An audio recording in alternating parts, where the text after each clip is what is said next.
क्या आपने कभी गौर किया है कि कभी कभी तो हम बैठे बैठे ही थक जाते हैं और कभी कभी हम बहुत ज्यादा काम कर लेते हैं और फिर भी हमें थकान महसूस नहीं होती। आप पूरे दिन घर पर बैठे रह सकते हैं, लेकिन पूरे दिन बैठने के बाद जो ऊब पैदा होती है वो हमारे शरीर को निढाल कर देती है, हमें थका देती है। लेकिन वहीं अगर हम कोई खेल खेलते हैं तो हम उसमें खूब भागा दौड़ी करते हैं, खूब शरीर को थकाने की कोशिश करते हैं, लेकिन खेलने के बाद एक चुस्ती महसूस होती है, जैसे शरीर का रोम रोम खिल उठा हो। अगर आप देखें तो ये बात अपने आप में विरोधाभास है। भाई प्राकृतिक रूप से होना तो ऐसा चाहिए कि आदमी जब खेलता है तो उसका शरीर थकता है, इसीलिए खेलने के बाद उसे थकावट महसूस होनी चाहिए। और जब आदमी खाली बैठता है तो वो अपने शरीर को थका ही नहीं रहा, वो तो आराम कर रहा है, तो फिर उसे थकावट क्यों महसूस होती है खाली बैठने में? अगर आप इसका जवाब जानना चाहते हैं तो इसका जवाब है हमारे मन की ऊब। जहां तक शरीर की बात है, शरीर को थकाने से मन नहीं थकता, और अगर आपका मन थक जाता है तो आपका शरीर साथ नहीं देता। ऐसा ही होता है खाली बैठने में। और मन की इस ऊब को हम तनाव कहते हैं। आज की जो कहानी मैं आपको सुनाने वाला हूं उसमें आपको तनाव के बारे में संपूर्ण जानकारी मिल जाएगी। और अगर आप तनाव को समझ लेते हैं तो आपके जीवन से दुखों का मिटना निश्चित है, क्योंकि दुख तनाव के कारण ही पैदा होते हैं। तो चलिए इस कहानी से हम तनाव को समझते हैं। इससे पहले कि आप इस कहानी में खो जाएं, इस चैनल को सब्सक्राइब जरूर कर लें। तो चलिए कहानी शुरू करते हैं। ये उस समय की बात है जब बुद्ध आम्रवन में अपना समय व्यतीत कर रहे थे। उस समय तक बुद्ध की ख्याति दूर दूर तक फैल चुकी थी।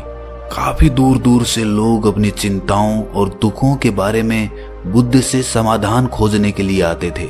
ऐसे ही एक दिन जब बुद्ध आम्रवन में अपने शिष्यों को उपदेश दे रहे थे तो एक अधेड़ उम्र का आदमी अपने 22-23 साल के लड़के को साथ लेकर बुद्ध की तरफ चला आ रहा था। बुद्ध ने एक नजर उन पर डाली और उपदेश में बैठने के लिए कहा। जब उपदेश खत्म हुआ तो बुद्ध ने उस आदमी को अपने पास बुलाया और अपने पास बैठने का इशारा किया। जंगल में हरियाली छाई हुई थी और सुहाना मौसम था। जंगल से भांत भांत के पक्षियों की आवाज वहां पर गूंज रही थी। इसके बाद बुद्ध ने उस आदमी से आने का कारण पूछा। इस पर वो आदमी कहता है कि हे तथागत, मैं 2 दिन की यात्रा करके अपने बेटे को आपसे मिलवाने के लिए लाया हूँ। ये मेरा इकलौता पुत्र है। ये हमेशा थका थका रहता है। ऐसा लगता है कि इसके शरीर में कोई जान ही नहीं है, कोई प्राण ही नहीं है। अगर हम इससे कुछ कहते हैं तो ये हमारी छोटी छोटी बातों पर गुस्सा करता है। इसकी देखने की क्षमता भी उम्र से पहले ही कमजोर हो गई है और इसके बाल भी पकने लगे हैं। मुझे तो कुछ समझ नहीं आता कि ये सब हो क्या रहा है। भला इतनी कम उम्र में ये इतनी बड़ी उम्र का लगता है। हे बुद्ध, मैं अपने बेटे को लेकर बहुत चिंतित हूँ।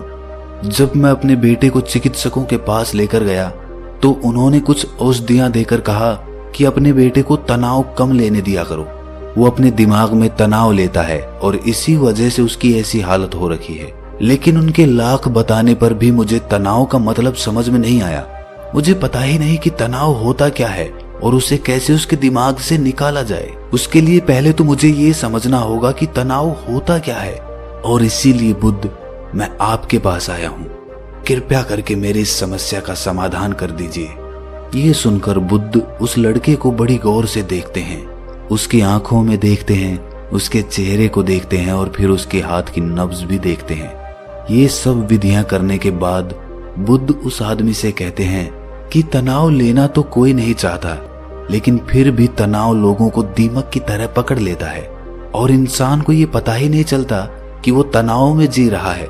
लेकिन अगर वही इंसान तनाव को समझ लेता है, तनाव के बारे में कोई ऐसा पैमाना बना लेता है कि उसे पता चल सके कि वो कितना तनाव में है, तो वो उस समस्या का समाधान भी खोज सकता है। मुख्य रूप से तनाव के 8 कारण होते हैं। इसके बाद बुद्ध कहते हैं कि सबसे पहले तो हमें ये समझना होगा कि तनाव होता क्या है। जब कोई इंसान कोई काम कर रहा होता है और उसका मन कहीं दूर भटक रहा होता है, कल्पना में होता है, तो उससे शरीर और मन के बीच दूरी पैदा हो जाती है। और जितनी दूरी शरीर और मन के बीच में होगी, हम उतने ही निद्रा की अवस्था में होंगे। और इसी दूरी को, इसी खिंचाव को तनाव कहा जाता है। कोई खेल खेलने के बाद आदमी चुस्ती महसूस क्यों करता है? हालांकि उसने अपने शरीर को तो थकाया है, लेकिन समझने की बात यह होती है कि खेलते वक्त मन और शरीर पूरा उस खेल पर केंद्रित होता है, जिससे शरीर और मन में दूरी पैदा नहीं होती और कोई तनाव पैदा नहीं होता, बल्कि हमारा तनाव दूर हो जाता है। और वहीं जब हम कोई अरुचिपूर्ण कार्य करते हैं जिसमें हमारा मन नहीं लगता, तो हम शारीरिक रूप से वो काम तो करते हैं, लेकिन हमारा मन कहीं दूर कल्पना में भटक रहा होता है। इससे शरीर और मन में एक दूरी पैदा हो गई और तनाव ने जन्म ले लिया। इसीलिए इंसान को एक बार में एक ही काम करना चाहिए और उसी पर अपना तन और मन केंद्रित रखना चाहिए, जिससे आपके भीतर कोई तनाव पैदा ही ना हो। तनाव के कुछ मुख्य कारण भी होते हैं। इसके बाद बुद्ध कहते हैं कि अगर हम इन कारणों को जान लेते हैं तो हमारे अंदर तनाव कभी भी पैदा नहीं होगा। मुख्य रूप से जो कारण है उसमें सबसे पहला कारण होता है महत्वाकांक्षा। महत्वाकांक्षी होना अच्छी बात होती है, लेकिन कभी आपने गौर किया है कि इंसान के लक्ष्य कभी पूरे ही नहीं होते हैं, क्योंकि इंसान का कोई एक लक्ष्य होता ही नहीं है। जब इंसान एक लक्ष्य को प्राप्त कर लेता है तो दूसरा लक्ष्य स्थापित हो जाता है, और इसी तरह वो अपने लक्ष्य को पाने के लिए गोल गोल घूमता रहता है। इसीलिए जो इंसान ज्यादा महत्वाकांक्षी होता है, जिसे बड़े बड़े लक्ष्य प्राप्त करने होते हैं, वो वर्तमान में कभी नहीं जी पाता। उसका मन हमेशा भविष्य की योजनाएं बनाता रहेगा और बस उसका शरीर वर्तमान में होगा, उसका मन भविष्य में होगा, और इन दोनों की दूरी की वजह से उस आदमी में तनाव पैदा हो जाएगा। इस पर वो युवक पूछता है कि हे बुद्ध, तो क्या आदमी को अपना लक्ष्य ही नहीं बनाना चाहिए? क्योंकि लक्ष्य बनाना भी तो महत्वाकांक्षा होती है। इस पर बुद्ध कहते हैं कि जीवन में कोई लक्ष्य बनाना गलत बात नहीं है। समस्या पैदा तब होती है जब हम पूरे का पूरा ध्यान उस लक्ष्य पर ही लगा देते हैं। आदमी को वर्तमान में जीना आना चाहिए। आप लक्ष्य बनाइए, उनके प्रति निरंतर मेहनत करिए, लेकिन इसके साथ साथ आपके दिमाग में ये ख्याल भी होना चाहिए कि आप अभी वर्तमान में जी रहे हैं। इसके बाद बुद्ध ने तनाव का दूसरा मुख्य कारण बताया, जो कि था ईर्ष्या। बुद्ध ने कहा कि जब आदमी ईर्ष्यापूर्ण या द्वेषपूर्ण हो जाता है तो भी उसका मन सड़ने लगता है। ईर्ष्या आंतरिक घाव होता है। आंतरिक मतलब मन का घाव होता है। शरीर का घाव तो भर जाता है, लेकिन मन का घाव कभी नहीं भरता। इसीलिए इंसान को दूसरे की तरक्की से कभी ईर्ष्या नहीं करनी चाहिए। तनाव का तीसरा मुख्य कारण होता है किसी दूसरे से अपेक्षा। बुद्ध ने बताया कि एक बाप होने के नाते वो अपने बेटे से बहुत सारी अपेक्षाएं रखता है कि मेरा बेटा एक कामयाब इंसान बने, वो जिस तरह मैं चाहता हूं उस तरह का जीवन जिए। और जब आदमी किसी से अपेक्षा करने लगता है तो कहीं ना कहीं वो अनजाने में खुद के लिए तनाव पैदा कर रहा होता है। जरा सोचिए कि वही बेटा अगर अपने बाप के हिसाब से नहीं चलेगा, वो नहीं बन पाएगा जो उसका बाप चाहता है, तो फिर उसके पिता के मन को तनाव पकड़ लेगा। इसीलिए किसी से भी अपेक्षा नहीं करनी चाहिए, ना ही दूसरे से और ना ही खुद से। इसके बाद तनाव का अगला मुख्य कारण बताते हुए बुद्ध ने कहा कि अरुचिपूर्ण कार्य करने से भी मन में तनाव पैदा होता है। जिस काम में हमारा मन ही नहीं लगता, जिसमें हमारी रुचि ही नहीं है, तो उस काम में हम अपना मन नहीं लगा पाएंगे। हमारा मन कल्पनाओं की उड़ान भरेगा और हमारा शरीर वहीं बैठा रहेगा। इसीलिए दोनों में दूरी पैदा होने की वजह से ये भी तनाव का कारण बन जाता है। इसीलिए आदमी को सिर्फ रुचि के हिसाब से ही कार्य करने चाहिए। इसके बाद बुद्ध ने कहा कि शारीरिक दुख भी तनाव का कारण होता है। जब आदमी को कोई शारीरिक कष्ट होता है तो आदमी का मन उसी बीमारी के बारे में सोचता रहता है, जिससे उसके मन में दुख के विचार पनपते हैं और वहां पर तनाव पैदा हो जाता है। ये सुनकर उस आदमी ने कहा कि हे बुद्ध, शारीरिक दुख तो किसी को भी आ सकता है, तो क्या वो आदमी हमेशा तनाव में ही जिएगा? इसका जवाब देते हुए बुद्ध कहते हैं कि ये बात ख्याल करने की होती है कि हमारा जीवन दुखों का आगार है। जैसे जैसे हमारी उम्र बढ़ती है वैसे वैसे बीमारियां आती हैं, दुख आते हैं और एक दिन मौत भी आती ही है। तो बीमारियां जीवन का अभिन्न हिस्सा है। किसी में वो समय से पहले आती है तो किसी में बाद में आती है।